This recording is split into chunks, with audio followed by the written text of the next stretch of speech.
तर आम्ही जे हे पुस्तक घेतलं होतं अजिंठा वेरूळची माहिती, त्यामध्ये औरंगाबाद जिल्ह्यातल्या बऱ्याच ठिकाणची माहिती दिली आहे. नमस्कार, स्वागत आहे आपलं सगळ्यांचं वळ किचन आणि ब्लॉगमध्ये. तर मागच्या ब्लॉगमध्ये आपण बघितलं 16 नंबरच्या गुफेपर्यंत आलो आम्ही. नंतर भूक लागली, थोडंसं खाऊन वगैरे घेतलं. नंतर 17 नंबरची गुफा आहे, तिथे आम्हाला जी सहलीची मुलं आलेली होती ती पण भेटली. तर खूप सुंदर अशी ही जी 17 नंबरची गुफा आहे. सभाभवन सुंदर आहे. पूजास्थानी बुद्धांची आकृती आहे आणि त्यांच्या पूर्वजन्माचे चित्र हत्तीचे, एका हत्तीचे आहे ज्याच्या अनेक सोंडी आहेत, असे दृश्य दाखवण्यात आलेले आहे. येथील छत खूप सुंदर आहे 17 नंबरच्या गुफेमधलं.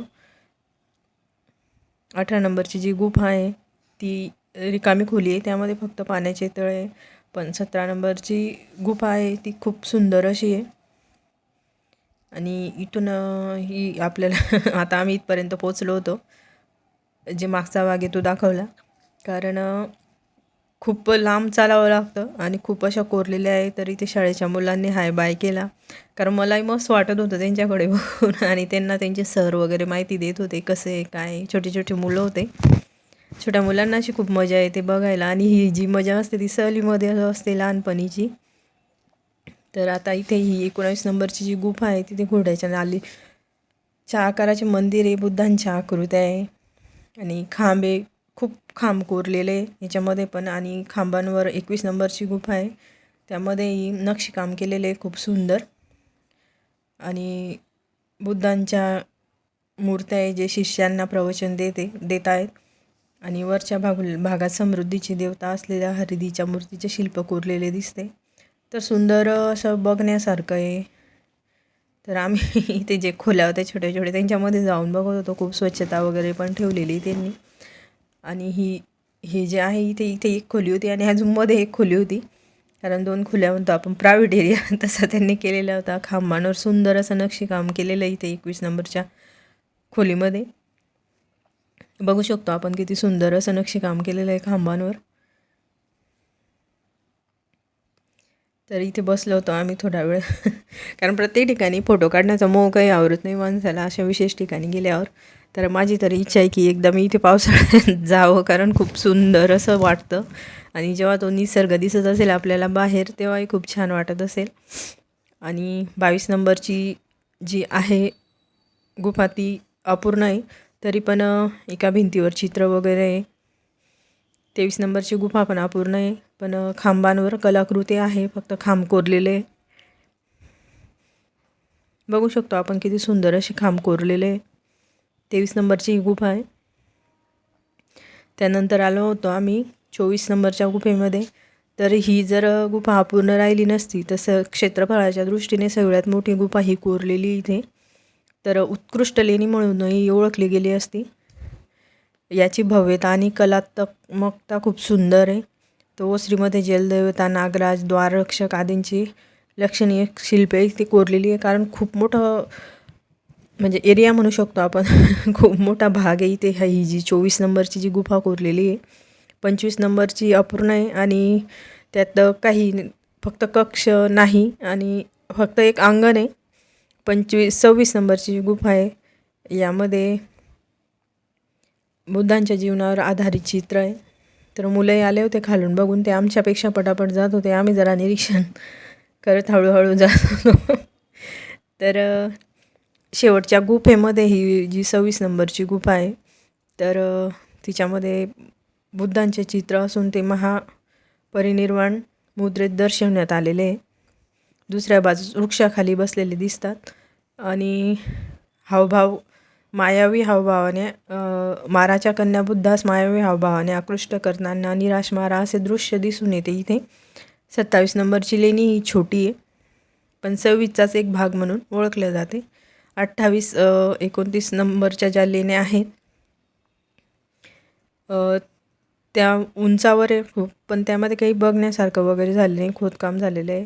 पण तिथे जाण्यासाठी रस्ता नाही म्हणून ते बंद करून ठेवलं आहे.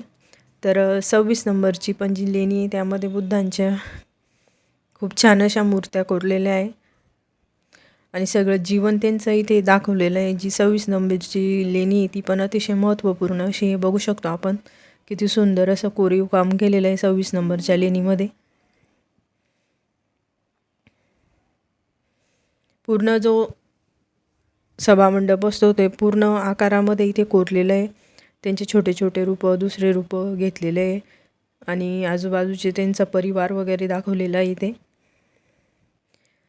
तर अजिंठा लेणीची ज्या गुफा आहे त्या पूर्णपणे बुद्ध धर्माला म्हणजे बुद्धांना समर्पित आहे. आणि जी वेरूळची जी लेणी आहे ती हिंदू धर्माची आहे, म्हणजे तिथे मंदिर वगैरे आहेत आणि जैन धर्माच्या अशा तिघी मिळून यांनी गुफा निर्माण केलेल्या आहे. किती सुंदर असं काम आहे 26 नंबरच्या गुफेमध्ये बघू शकतो आपण. मध्ये स्तूप बनवलेला आहे त्यांनी.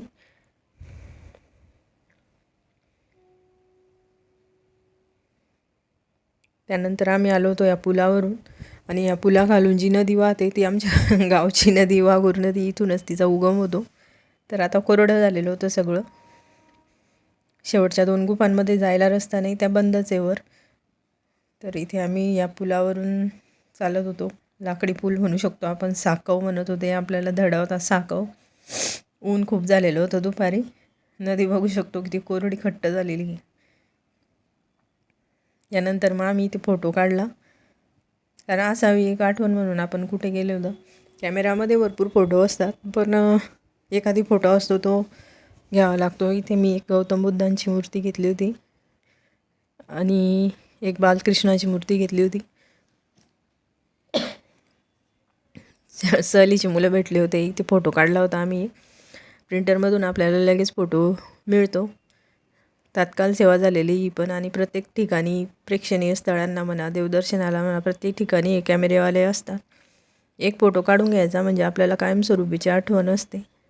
आपण मोबाईलमधले सगळेच फोटो धुत बसत नाही, त्यामुळे हे पाहिजे.